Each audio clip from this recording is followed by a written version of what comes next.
Good morning, students. I am Dr. Shravani Mukherjee, lecturer in Botany, Marwari College. Our chapter is Chapter 5, Principles of Inheritance and Variation. This is lecture 28 and exercises part 2. We have already completed question 4 in my previous lecture. Today we will study another questions starting from question 5. Define and design the test cross. Students, हमने पिछले lecture में जो exercises किए थे उसमें 4 question हमने complete किया था. आज हम लोग क्वेश्चन 5 से शुरू करेंगे, जिसमें पहला क्वेश्चन है define and design the test cross. इसमें आपको क्या करना है, आप पहले टेस्ट क्रॉस के बारे में लिखेंगे कि उसका डेफिनीशन क्या होता है. उसके बाद आप उसको दिखाएंगे क्रॉसिंग करके कि टेस्ट क्रॉस कैसे किया जाता है. तो स्टूडेंट, सबसे पहले हम लोग डिफाइन करते हैं टेस्ट क्रॉस को. Test cross, a cross between an organism of an unknown genotype and a homozygous recessive organism is test cross. By test cross, we can know that whether an individual is homozygous or heterozygous for dominant character. The unknown genotype, when crossed with known recessive parent and give 100% dominant offspring, then it must be homozygous individual. If offspring are 50% dominant and 50% recessive, then the individual must be heterozygous. अब student, आपको कहा गया कि test cross क्या होता है. तो test cross आप जानते हैं कि जब एक अननोन जीनोटाइप आपको दिया जाता है जिसके बारे में आपको पता ही नहीं है कि ये होमोजाइगस है या हेटरोजाइगस है, तो उसके साथ जो पेरेंट्स होता है वो भी रिसेसिव पेरेंट्स को अगर हम लोग क्रॉस करवाते हैं तो उसको हम लोग टेस्ट क्रॉस कहते हैं. यहाँ आप देखिए स्टूडेंट्स, सबसे पहले कि अगर हमारा अननोन जीनोटाइप हेटरोजाइगस टॉल है यानी डोमिनेंट है, तो हम उसको क्रॉस करवाएंगे ड्वार्फ के साथ. प्योर ड्वार्फ जो पेरेंट्स था, तो capital T crossed with small T. फिर से हम गैमिट बनाएंगे और गैमिट बनाने के बाद जब हम क्रॉस करवाएंगे तो इसमें सभी टॉल आएंगे और यहाँ पर रेशियो होगा 100% टॉल. अब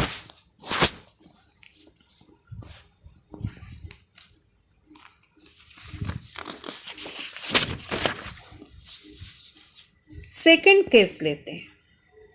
मान लीजिए आपका जो अननोन जीनोटाइप है वो एक हेटरोजाइगस टॉल है, तो उसमें एक कैपिटल टी होगा, एक स्मॉल टी होगा.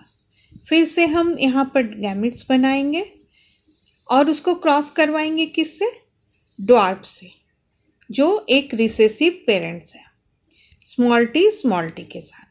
तो आप देखिए इस तरह से कि यहाँ आपको कैपिटल टी स्मॉल टी यानी दोनों टॉल, और इधर स्मॉल टी और फिर स्मॉल टी दोनों ड्वार्फ, यानी 50% टॉल और 50% ड्वार्फ मिलेंगे. ये दोनों एग्जाम्पल आपको पुट करना होगा अगर आपका क्वेश्चन 5 नंबर का है तो. और अगर आपका क्वेश्चन सिर्फ 3 नंबर का है तो आप क्या करेंगे, आप इसमें सिर्फ बताएंगे कि लिखेंगे कि टेस्ट क्रॉस क्या होता है और उसके बाद सीधे लिख देंगे कि टेस्ट क्रॉस में दो तरह से हो सकता है, जिसमें एक में 100% टॉल मिलेंगे, दूसरे में 50% टॉल एंड 50% ड्वार्फ मिलेंगे। Okay student, now the question number 6, using Punnett square work out the distribution of phenotypic features in the first filial generation यानी F1 generation after a cross between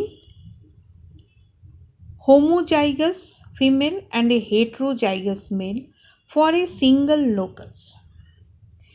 तो heterozygous mail कहा गया है students. तो इसमें हम क्या करेंगे, हेट्रोजाइगस मेल हम लोग कैसे लेंगे, जैसे रेड फ्लावर है तो होमोजाइगस मेल होता तो एक कैपिटल आर दूसरा कैपिटल आर, यहाँ हेट्रोजाइगस है इसीलिए एक कैपिटल आर दूसरा स्मॉल आर।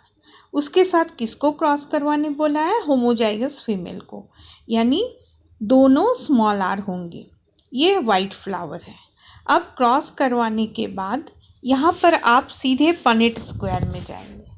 पनेट स्क्वायर दिखाने के लिए आपको यहाँ पर देखिए 2 गैमेट दिखाया गया है, उसी तरह यहाँ पर भी 2 गैमेट दिखाया गया है। तो यहाँ पर पनेट स्क्वायर में आप यहाँ भी 2 गैमेट दिखाएंगे, यहाँ भी 2 गैमेट दिखाएंगे, और इस तरह से आप पनेट स्क्वायर बना के दिखाएंगे कि कितना रेड और कितना वाइट आपको मिला।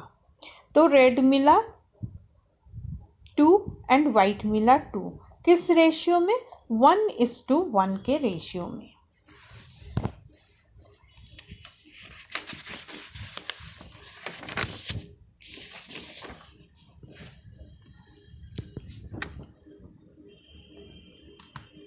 Now the question number 7.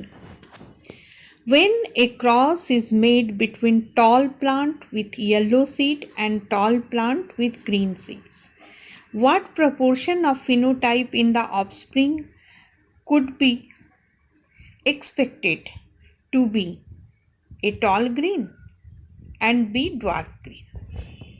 तो आप उसी तरह से यहाँ पर टॉल येलो बनाएंगे। तो टॉल येलो पहले ही आपको दे दिया गया है कि capital T small T capital Y small Y, और दूसरा टॉल ग्रीन दिया गया है जिसमें capital T and small Y. तो इस तरह से यहाँ पर पहले आप गैमेट्स बना देंगे, इसके 4 गैमेट्स होंगे और इसके 2 गैमेट्स होंगे। ठीक उसी तरह से आप इधर 4 लिखेंगे और इस तरफ में आप 2 लिखेंगे, 2 गैमेट्स, और सबको क्रॉस करवाते जाएंगे स्टूडेंट्स। तो आपको क्या मिलेगा, फिनोटाइप में टॉल ग्रीन 3 मिलेंगे और ड्वार्फ ग्रीन 1 मिलेगा।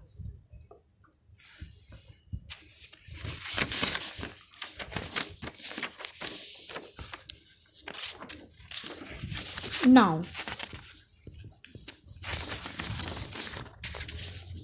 Question number 8,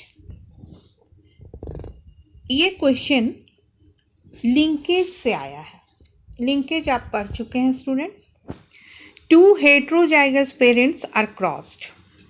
If the 2 loci are linked, what would be the distribution of phenotypic features in F1 generation for a dihybrid cross? Answer में क्या करना है, when parents are heterozygous such as cross PPL capital P small p capital L small l and capital P small p capital L small l, आपको दोनों parents को दिखाना है कि ये हेट्रोजाइगस है।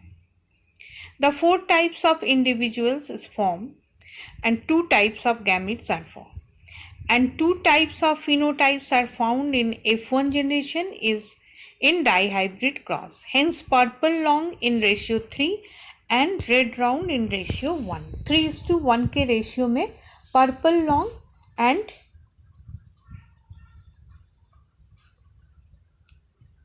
red round आएगा। Now the question number 9. Briefly mention the contribution of T.H. Morgan in genetics. इसको थोड़ा आपको स्टडी करना होगा, स्टूडेंट्स को याद करना होगा।